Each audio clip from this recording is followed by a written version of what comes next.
Bonjour Joseph Danvers. Bonjour Didier Varro. Je suis ravi de vous recevoir pour ce roman Juste une balle perdue aux éditions Rivage. Pour ces folies littéraires, on a reçu beaucoup d'auteurs, compositeurs, interprètes ou compositrices, interprètes, auteuses qui publient leur premier roman. Vous, c'est votre deuxième roman. C'est quoi un deuxième roman, en fait? Dans ce cas précis, c'est quasiment un premier. C'est-à-dire que mon véritable premier date d'il y a 10 ans, mais c'était une commande. Donc on est venu me chercher pour écrire un polar et j'avais des codes, j'avais des règles. Je faisais partie d'une collection. Or là, vraiment, c'était un roman que j'ai initié moi-même. Donc je l'ai écrit en me disant que c'était le premier. Je ne renie absolument pas le premier, mais l'exercice en tant que tel, je ne l'ai pas pris comme un deuxième roman, comme un retour ou comme... je l'ai pris vraiment comme une première fois et c'est mon premier roman en littérature blanche. Donc ça a été... en fait, j'ai eu la chance de vivre deux fois, une première fois en fait. En quoi on peut définir quelles sont les caractéristiques finalement de l'immersion dans l'écriture d'un premier roman, donc, puisqu'il s'agit de ça finalement? Les caractéristiques de l'immersion, Ouais. En fait, moi j'ai l'habitude d'écrire des chansons, donc et c'est un effort court. C'est un effort généralement qui me demande une nuit, quelques heures, et ensuite on revient dessus, mais je veux dire, là on ne peut pas faire ça en quelques heures. Donc l'immersion elle est longue, elle est intense, tout dépend aussi ce qu'on raconte dans son roman. Moi c'est une fiction totale avec des personnages inventés, mais il y a beaucoup de moi dedans, forcément, c'est moi qui raconte. Donc il a fallu, pour être au plus près d'une certaine véracité, d'une certaine justesse, en tout cas ma justesse, il a fallu aller puiser, l'immersion elle a été intérieure, elle est puisée dans des choses que j'avais pu vivre, dans des sentiments que j'avais pu éprouver, pour pouvoir essayer de les retraduire au mieux avec des mots. Donc cette immersion elle a été à la fois salvatrice parce que j'en avais besoin à ce moment-là de ma vie, j'avais besoin de me poser, d'écrire un roman, d'écrire quelque chose de plus long. Et en même temps, elle a été très douloureuse, parce qu'il a fallu aller puiser il a fallu un peu aller remuer la merde, comme on dit, quoi. Ouais, pourquoi vous avez été chercher cette douleur, en fait? J'ai pas été la chercher, c'est-à-dire que dans mon roman, je suis parti, j'avais l'idée de base, la première séquence, ensuite j'ai déroulé. Je savais pas où j'allais. Et au fur et à mesure que les situations se sont présentées, que mon héros se confrontait à la vie, se heurtait à la vie, pour décrire tout ça, je me suis dit comment je fais, et donc je me suis mis dans la peau de mon héros et puis je me suis dit ça je l'ai déjà un peu vécu, ça je l'ai un peu éprouvé, donc il a fallu aller voir là-dedans, mais j'y suis pas allé sciemment. Au départ je voulais vraiment m'éloigner de moi-même, justement ne pas avoir affaire avec tous ces sentiments dont je parle souvent dans mes chansons, et puis j'y suis revenu, quoi. Alors, ce qui est intéressant dans finalement le processus de création et de l'inspiration, c'est que vous ne vous êtes pas mis un jour à votre table de travail en disant j'ai un sujet, il était une fois, ça va être une histoire d'amour entre un homme et une femme, avec des progressions dans le vertige et dans la vitesse. Non, vous avez eu une scène de départ et après vous vous êtes laissé guider par l'inspiration. C'est ça. En fait, j'étais dans une période un peu trouble de ma vie et il fallait, oui, c'est ce sentiment un peu de nécessité. J'ai plutôt eu envie, voilà, de raconter ce que je traversais. Et puis, donc c'est pour ça que j'ai commencé 5 romans.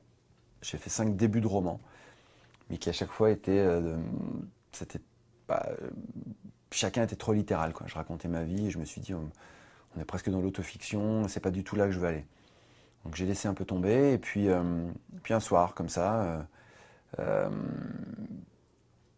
j'ai eu, c'est marrant, hein, j'ai eu comme un flash, j'ai eu une séquence de film qui m'est venue en tête, et j'ai eu cette première phrase, elle s'appelait Anna, et j'ai su dès le départ que ça allait merder. Et je me suis dit, voilà, c'est ça. En fait, mon héros va raconter sa rencontre avec Anna. Je ne savais pas comment il s'appelait au départ, mon héros, mais je savais que la fille allait s'appeler Anna. Je ne sais pas vraiment pourquoi. Anna avec un seul N, comme la chanson des Pixies. Ouais, on va y revenir. Voilà. À ça, justement.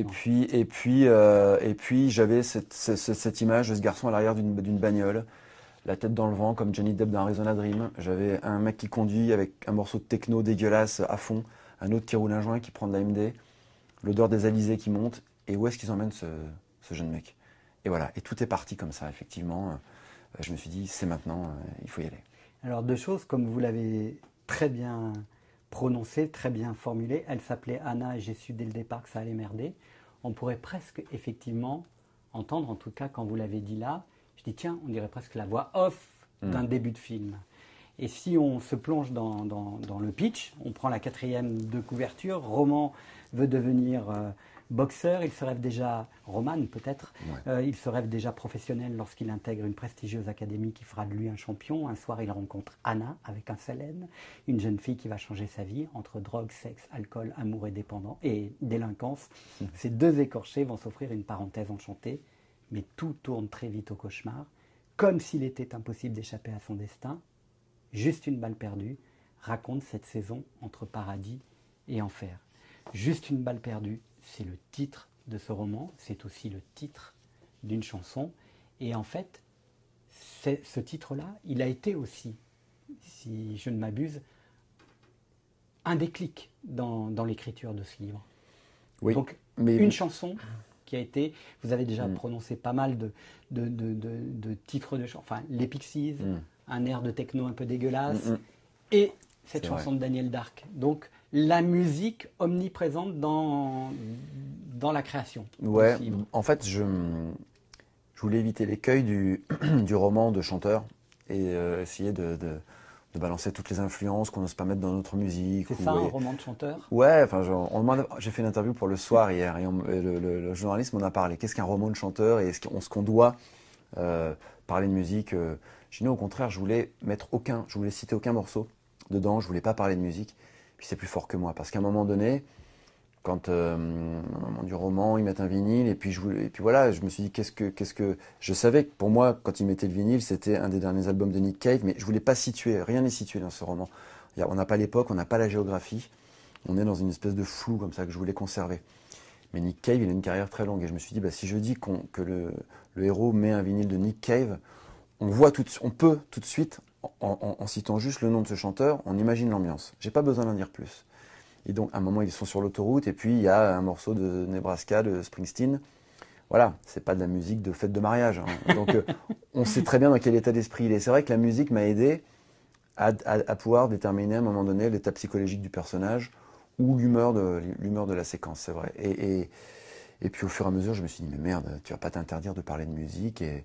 Et puis au contraire, du coup, les gens vont peut-être en apprendre un peu plus sur toi, en tant qu'auteur et du coup en tant que chanteur, sur les choses que j'aime, The National, Michael Nyman, enfin ça, c'est très large, quoi. Et c'est en même temps, c'est tout ce que je suis.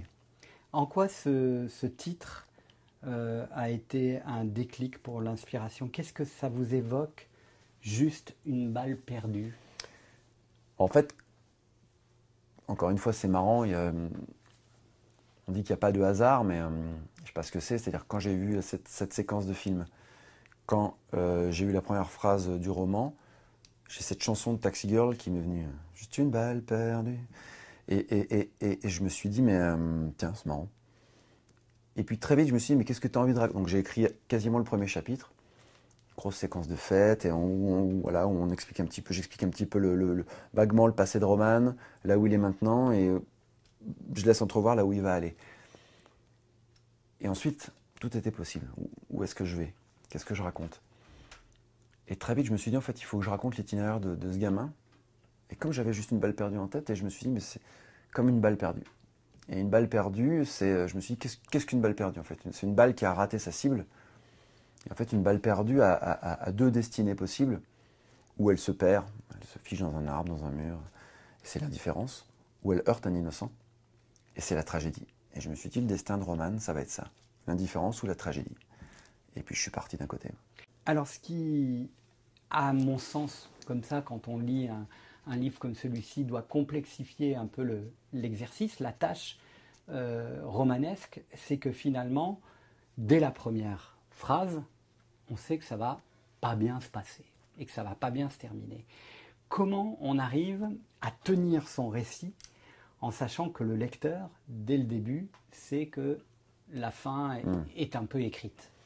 bah, c'est le principe de la tragédie, d'annoncer dans la première scène que ça va mal se terminer. Donc je voulais faire un roman moderne, mais en même temps m'appuyer sur une trame beaucoup plus classique que mon premier roman, qui lui était donc un polar, mais dont j'ai essayé de détourner les codes. J'ai dit directement à l'éditeur de ce premier roman, il y a 10 ans, attention, je ne suis pas un écrivain, je ne suis pas un grand lecteur de polar, donc je vais raconter autre chose. Il fallait que ce soit un polar sur le rock'n'roll. Donc ça, je vais plus axer sur le rock'n'roll, une histoire d'amour, peut-être le mythe faustien, ce qui s'est passé. Et voilà. Et là, je voulais être dans un truc, quelque chose, dans une écriture beaucoup plus classique. Et en même temps, je me suis dit, oui, j'annonce un peu la fin, donc va falloir s'y tenir. Puis très vite, je me suis dit, et j'ai su dès le départ que ça allait merder, c'est peut-être pas la fin, peut-être qu'à un moment donné, ça merde. Mais peut-être qu'on va avoir une lueur d'espoir à la fin du roman. Donc je me laissais cette porte de sortie. Mais au fond de moi, en même temps, je ne peux pas déflorer ce qui se passe dans le roman, mais au fond de moi, je savais que je voulais raconter une histoire, somme toute, assez banale d'un jeune type, comme il y en a des milliers, et des millions même dans le monde, je pense à la France, mais des millions dans le monde, qui ont fait les mauvais choix, le mauvais choix au mauvais moment. Donc, et puis se dire que c'était un roman aussi de l'adolescence que je voulais faire. Et je me suis dit, on va raconter le passage à l'âge adulte de ce garçon. Et pour moi, l'âge adulte, c'est le moment des choix définitifs, et c'est le moment où on se rend compte, ça peut être à 15 ans, on peut devenir adulte très tôt ou très tard, ça peut être à 30 ans, je pense, mais c'est le moment où on se rend compte que certaines choses peuvent être définitives. Pour moi, l'adolescence, c'est que rien n'est définitif. Voilà, tout n'est qu'éphémère, et tout n'est qu'instant. Et puis je me suis dit, voilà, Roman, en fait, il va basculer dans cet âge adulte, le temps d'un été, le temps de l'adolescence. Quand l'automne arrive, c'est l'âge adulte qui arrive, et là, c'est le début des emmerdes. Donc j'avais un peu ma trame, et j'avais mon fil pour aller jusqu'à cette fin tragique. Puis qui n'est peut-être pas tragique, en fait, dans le roman en lui-même. On ne sait pas. On ne sait pas. On verra. Ce qu'il y a de très fort, c'est cette jubilation à raconter la fête. C'est toujours très difficile. Au cinéma, par exemple, c'est souvent raté. C'est vrai. Quand on est un teufeur ou quand on a aimé notamment le monde des free parties, on est toujours un peu comment dire, déçu par la manière dont on traduit ce moment-là de plaisir.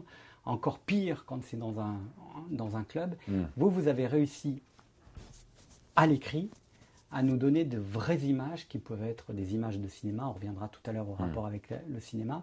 Mais le plaisir de raconter la fête, c'était aussi une des envies de ce livre. Oui, j'avais vraiment envie de... Comment on va dire ?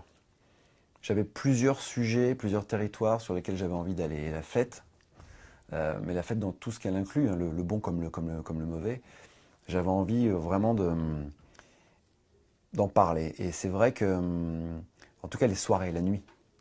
Et c'est vrai que... Pourquoi ? C'est des territoires qui m'intriguent, que j'aime et que j'avais envie de raconter. Je sais pas. En fait, dans ce roman, il n'y a pas grand-chose que je sais, en fait. J'y suis allé comme ça. Et puis c'est vrai que je suis très souvent dessus, des scènes dans les films ou même dans les livres.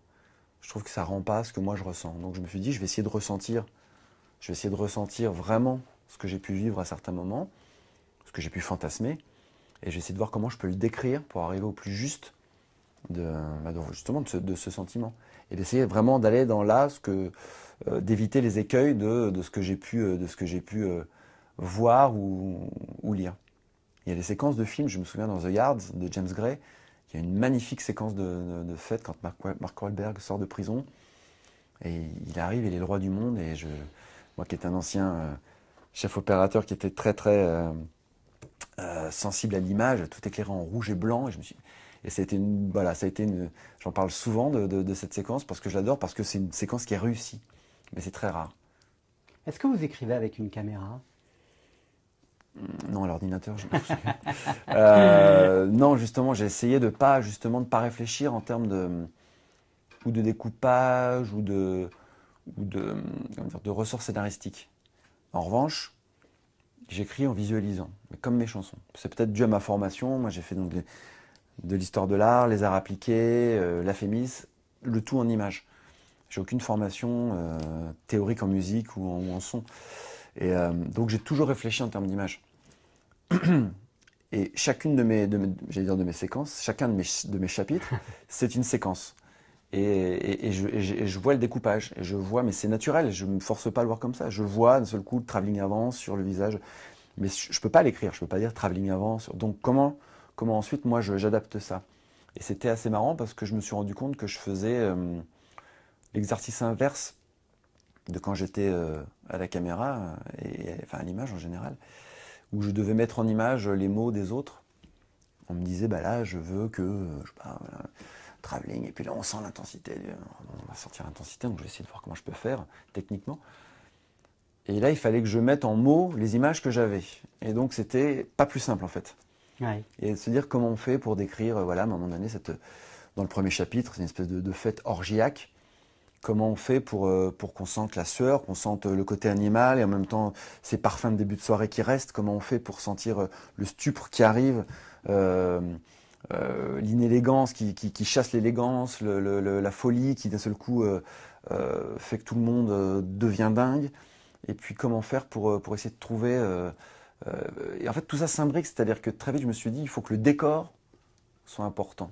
Et donc ce que j'appelle le squat, qui est ce lieu où tout va se passer finalement. Pour moi, le squat, il y avait un peu de Mad Max, ça doit être Mad Max 3, je sais plus, enfin, dans les arènes post-modernes, post-apocalyptiques, et en même temps, il y avait un peu du déjà mort de Olivier Dahan, il y avait un peu de Larry Clark, il y avait un peu... Et en fait, je me suis rendu compte que je pensais très vite en termes cinématographiques. Donc peut-être que j'écris, je ne sais pas si c'était cette question ou c'était la précédente, mais peut-être que j'écris un peu avec une caméra. Parce qu'en fait, je ne suis pas allé puiser dans des livres ou dans des choses qui avaient rapport avec ce médium-là qu'est le livre, mais dans d'autres que sont la musique et le cinéma. Il y a aussi la volonté de traduire en mots et en situations le sentiment du rite initiatique. Le rite initiatique qui peut être basiquement dans les fêtes que vous décrivez, mais aussi dans l'apprentissage de la relation amoureuse et sexuelle dans une nouvelle histoire d'amour, mais aussi dans les codes quand on prend de la drogue. Et puis aussi, rite initiatique lié aux saisons, puisque c'est un roman qui n'a pas de temporalité effectivement dans le temps. On ne sait pas si c'est en 2012, en 2017 ou en 1999, ouais. Quoique. Et on n'a pas la géographie. Mais en revanche, on a la saison. Et un passage d'une saison à un autre aussi. Qu'est-ce qui vous fascine dans le passage et dans le rite initiatique? Je ne sais pas. Je crois que j'ai envie de répondre que je me questionne beaucoup sur ma vie en ce moment. Donc ça fait écho à des choses, hein, parce que la question que vous me posez. Mais il n'y a pas très longtemps, je me suis rendu compte que j'ai toujours habité près d'un fleuve. Et je crois que du coup, ce mouvement, il a infusé quelque chose en moi. Je croyais que j'avais besoin de sédentarité, de repères, de racines. Peut-être que j'en ai besoin, et c'est pas, le mouvement n'empêche pas d'avoir des racines, hein, évidemment. Mais je me suis rendu compte que je crois que j'avais besoin de mouvement, d'avancer. Peut-être comme nous tous, je ne sais pas, mais... Et que ce mouvement, pour se mettre en mouvement, il faut se mettre en déséquilibre et que c'est jamais évident. Parce qu'on aime, la stabilité généralement, enfin on aime en tout cas des choses sûres, on aime les certitudes souvent. Et donc voilà, dans l'idée du rite ou du passage, il y a cette idée du mouvement, du passage. Et puis, plus que le rite en tant que tel, je crois que ce que j'aime, c'est encore une fois, c'est que j'avais envie de parler de l'adolescence et même pas vraiment de l'adolescence, mais encore une fois, c'est vraiment de cette bascule vers l'âge adulte. J'en avais déjà parlé dans une de mes nouvelles, j'ai fait un roman graphique il y a 1 an et demi, j'en parlais dans une de mes nouvelles, comme d'une chose instantanée, comme quelque chose qui arrivait, comme, je sais pas, comme la pluie qui tombe. Tac, ça y est, on passait dans l'âge adulte. Et c'est quelque chose qui me fascine parce que c'est Je suis un fan des teen movies américains depuis les années 80 avec les John Hughes jusqu'à Gus Van Sant, les années 90, Greg Araki. Et tous, ils ont parlé de, voilà, de ces choses-là, mais d'une manière différente. Et moi, j'avais juste envie voilà, d'en parler. Et pour moi, l'adolescence, donc au-delà du fait quand je parlais de l'âge adulte et de dire que c'est ce... Enfin, j'en ai parlé tout à l'heure, c'est aussi l'adolescence, c'est le moment où on essaye. Voilà, et c'est le moment où on s'initie. Et en fait, on n'a pas conscience à ce moment-là que ces premières fois sont uniques. On sait que c'est nos premières fois. Souvent, on les savoure, les premières drogues, la première baise, pour pas dire faire l'amour, parce que c'est souvent, on a les premières cuites. Toutes ces premières fois, on les savoure, je pense, mais on n'a pas cette conscience, en tout cas la conscience que j'ai maintenant, de me dire, voilà, c'était ça. Et l'addiction aussi me hante. Et qu'est-ce que l'addiction, sinon essayer de recréer la première fois, encore et encore. Mhm. Donc, j'avais envie, et à un moment donné, j'en parle voilà, dans le deuxième tiers, enfin, vers la moitié du livre, où Roman voilà, se rend compte qu'ils sont tous accros à quelque chose. Et puis, ce qui est amusant dans les premiers temps, le devient de moins en moins.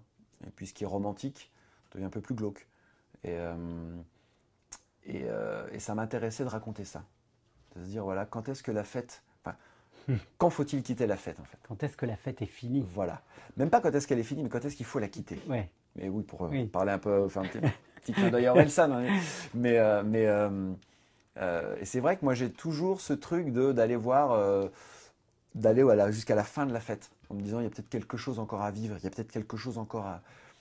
Et puis, je me rends compte que ça a été un peu une éthique de vie, d'aller au bout. Et puis, je suis en train d'en revenir un peu. Et de me dire, je loupe peut-être rien. Et peut-être que ce que j'ai à vivre, je le vis tel que j'ai à le vivre. Et quand je m'en vais, ça se termine avec moi. Enfin, je ne sais pas si je suis très clair, mais voilà. Ouais. Et j'avais envie que Roman, il éprouve ça. Et que du coup, à un moment donné, lui se lasse un peu de tout ça. Et puis, la vie fait que, de toute façon, il va falloir qu'il arrête de faire tout ça. Donc, je me rends compte que... Enfin, je me suis rendu compte que c'était... Mon personnage était un peu comme moi. C'est-à-dire que j'ai l'impression de ne jamais rien déclencher. J'ai l'impression que tout ce qui m'est arrivé, de bien et de mauvais dans ma vie et dans ma carrière, sont des choses qui sont arrivées comme ça, un peu avec ce fameux hasard, auquel je ne crois pourtant pas des masses. Mais à chaque fois, les belles rencontres sont arrivées sans que je les provoque. Je ne suis pas quelqu'un d'extraverti, je ne suis pas quelqu'un qui va forcer les portes. Donc j'ai peut-être loupé plein de belles histoires, mais en tout cas, toutes celles qui me sont arrivées, elles sont arrivées comme ça. Voilà, pareil, comme un grain de pollen qui vient se poser sur nous. Mais c'est ça, hein, en creux dans ce livre, c'est une addition de moments de bascule. La bascule dans la fête, la bascule dans la prise de drogue, la bascule au moment où on va commettre des actes répréhensibles. Il y a toujours ce moment-là, ce point de bascule, y compris dans la dernière partie du récit. On va pas le dévoiler, mais c'est ça, c'est le moment où... Voilà, c'est ce point de non-retour en fait. Mais encore une fois, ça rejoint l'âge adulte. C'est-à-dire que dans l'adolescence, les choix qu'on fait, ils sont pas graves. Dans la majeure partie des cas, mais je veux dire, on peut toujours se rattraper. La vie est encore longue et c'est pas très grave. On se plante de filles, c'est pas grave. On se plante d'orientation d'études, c'est pas grave. On se plante de sport, c'est pas très grave. On essaye le piano, on est plus fait pour la guitare, c'est pas grave. Plus tard, les choix qu'on a à faire, ils sont plus importants, quoi. Et surtout, on se rend très vite compte qu'on n'a pas de deuxième chance. Souvent. Plus on avance dans l'âge adulte, plus on se dit merde, effectivement, ça c'est... Je peux pas revenir. Voilà, j'ai fait une connerie, ou j'ai machin, c'est comme ça. Il faut assumer. Et combien de fois j'ai entendu, il faut assumer. Et voilà, et quasiment chacun des personnages connaît cet instant de bascule, plus ou moins jeune, ce truc irréparable où il peut pas réparer, c'est irréparable. Il peut pas revenir en arrière. Donc, faut assumer, faut continuer, faut vivre avec. La dernière question, elle est simple et assez frontale finalement. Est-ce que l'auteur de roman, Joseph Danvers, va changer à partir du moment où il rebascule dans son activité d'auteur, compositeur, interprète, en quelques mots, est-ce que le prochain album de Joseph d'Anvers sera teinté de cette aventure, de l'écriture romanesque de Juste une balle perdue? Est-ce qu'on y retrouvera de ces pages? Ou est-ce que... Ouais, je pense. Enfin, je le sais parce que l'album est terminé. Donc, mais j'ai pas fait exprès, mais je me rends compte qu'on est... C'est ça que j'aime, c'est pour ça que j'aime faire plusieurs choses. Là, je travaille pour le théâtre en ce moment aussi, je fais une bande-son pour une grosse pièce de théâtre. Je vais bosser pour une série télé. Au niveau du scénario, enfin de l'adaptation, ça va être une comédie musicale électro, trap, et je vais adapter en punchline, en lyrics. J'adore aller sur différents territoires parce que je reviens nourri d'autres choses. Ça m'enrichit, c'est comme tout dans la vie, c'est les rencontres, c'est voyager, c'est dès qu'on sort un petit peu, dès qu'on se met en mouvement, on s'enrichit. Donc je me suis rendu compte que, sans le faire exprès, mes nouvelles chansons, quand mon ingénieur du son ou mes musiciens qui ont lu le roman, ont découvert les chansons, ils m'ont dit mais c'est la bande son en fait du livre. Je dis, carrément. Mais pas du tout. Et en fait oui, c'est un album qui va être beaucoup plus électro. Et en même temps, je dis ça, mais c'est un album qui va être éclectique. Il va y avoir de l'électro, il va y avoir du guitare-voix, il va y avoir des choses très années 90. Il y a des choses un peu plus rock. Mais il y a quand même l'album va avoir une consonance quand même beaucoup plus synthétique. Et c'est pas tant sur... Enfin si, parce que même sur les thématiques, il y a des... c'est un prolongement du roman. Mais c'est surtout sur cette liberté que j'ai goûté en écrivant ce livre. Dans la manière de faire, sans savoir si j'allais être publié, sans savoir si j'allais aller au bout, en sachant que personne ne m'attendait. Et j'ai fait les nouvelles chansons dans le même état d'esprit, c'est-à-dire vierge et enthousiaste. C'est une belle conclusion. Merci infiniment. Merci à vous. Juste une balle perdue, Joseph d'Anvers, aux éditions Rivage, au pluriel. Merci.